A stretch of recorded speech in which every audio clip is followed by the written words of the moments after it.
Bom dia, irmãos, na paz de nosso Senhor Jesus Cristo.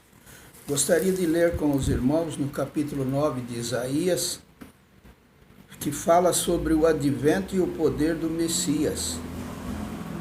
Vamos ler e a palavra, através da própria leitura, nós já vamos entender o que Deus tem nessa palavra. Aqui é a palavra de Deus, a palavra pura, a boca de Deus falando com o ser humano. Você pode até se revoltar contra, pode ser até alguém que diga assim, que nada, esse negócio de Bíblia, de palavras de Deus, não existe nada disso, isso tudo é ilusão, mas não é não.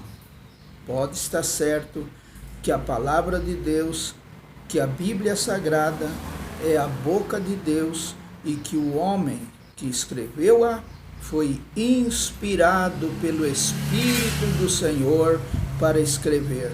E o Senhor admitiu que fosse escrita para o nosso guia, nosso aproveitamento. Então vamos lá.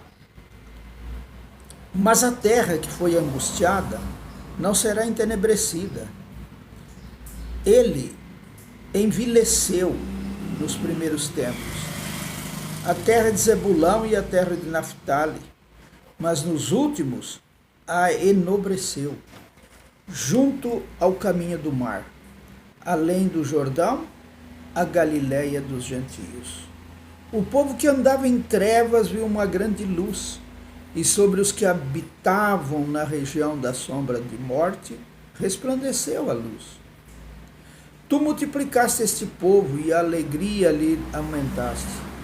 Todos se alegrarão perante ti, como se alegram na ceifa e como exultam quando se repartem os despojos. Porque tu quebraste o jugo que pesava sobre ele, a vara que lhe feria os ombros e o cetro do seu opressor, como no dia dos midianitas.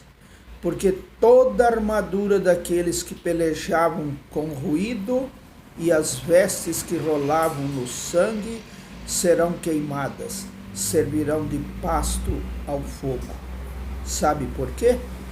Porque um menino nos nasceu, um filho se nos deu, e o principado está sobre os seus ombros, e o seu nome será maravilhoso, conselheiro, Deus forte, Pai da eternidade, príncipe da paz.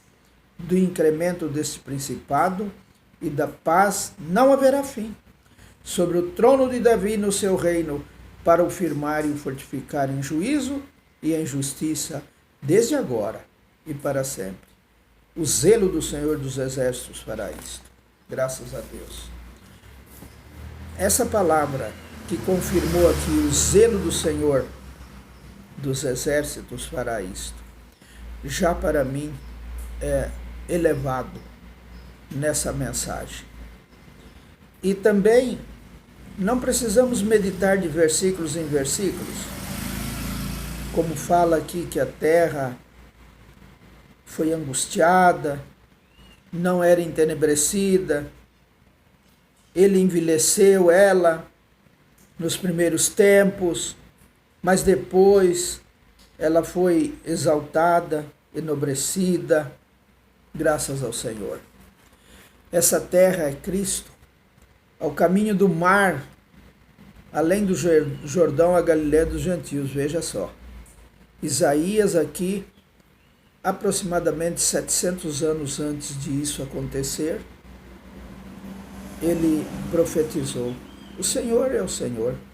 Isso é a profecia de Deus, e não os adivinhos que nós vemos por aí, que muitas vezes ficam adivinhando quando alguém vai morrer, quando vai acontecer alguma coisa com alguém. Isso não é profecia. A palavra não nos dá essa autoridade para dizer e para confirmar que isso é profecia. Isso pode até estar naquela parte dos feiticeiros que diz agouros, não é?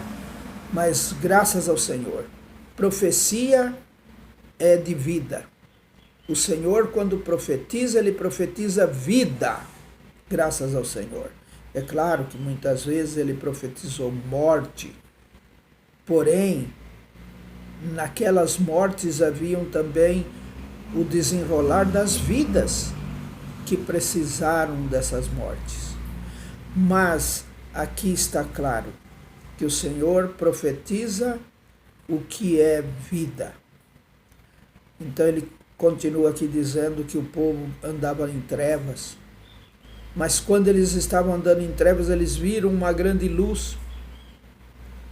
Aqueles que habitavam na sombra da morte, eles viram resplandecer uma luz para eles.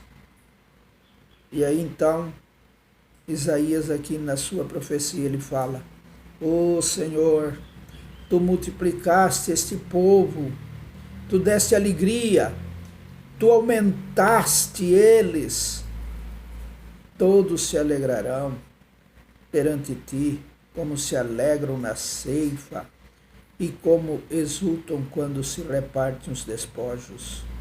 É uma alegria.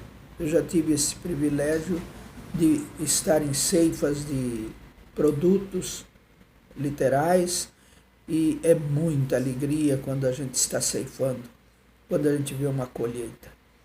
E também aqueles que vão à guerra, não é? E ganham a guerra e repartem os despojos. Eles ficam alegres. Esse povo é um povo multiplicado por Deus. Então ele continua falando: o Senhor quebrou o jugo que pesava sobre ele. Sobre quem? Sobre Cristo pesava um jugo. A vara que lhe feria os ombros e o cetro do seu opressor, como no dia dos midianitas. O Senhor quebrou a valentia do Satanás, a valentia do pecado, a valentia que estava tudo perdido, não tinha nenhum justo. Mas aqui o Senhor, Deus, o Pai, quebrou o jugo que pesava sobre os ombros dele. E através desse jugo quebrado, nós entramos, achamos uma porta, e entramos por essa porta. Temos essa misericórdia do Senhor. Não é porque merecemos, não, mas é porque temos a misericórdia do Senhor. Aí ele fala que toda a armadura daqueles que pelejavam com ruído e as vestes que rolavam no sangue serão queimadas, servirão de pasto ao fogo. É verdade. A grande vitória do Senhor. Esse menino nasceu. Ele foi nos dado. E o seu principado está sobre os seus ombros. E ele é maravilhoso. Ele é conselheiro, ele é Deus forte, ele é Pai da eternidade, ele é príncipe da paz. Graças ao Senhor. No seu reino, aqui ele fala, né, que do incremento desse principado e da paz não haverá fim. Não tem fim. Sobre o trono de Davi no seu reino, para o firmar e fortificar em juízo e em justiça, desde agora e para sempre. O zelo do Senhor dos Exércitos já fez isso. Graças ao Senhor.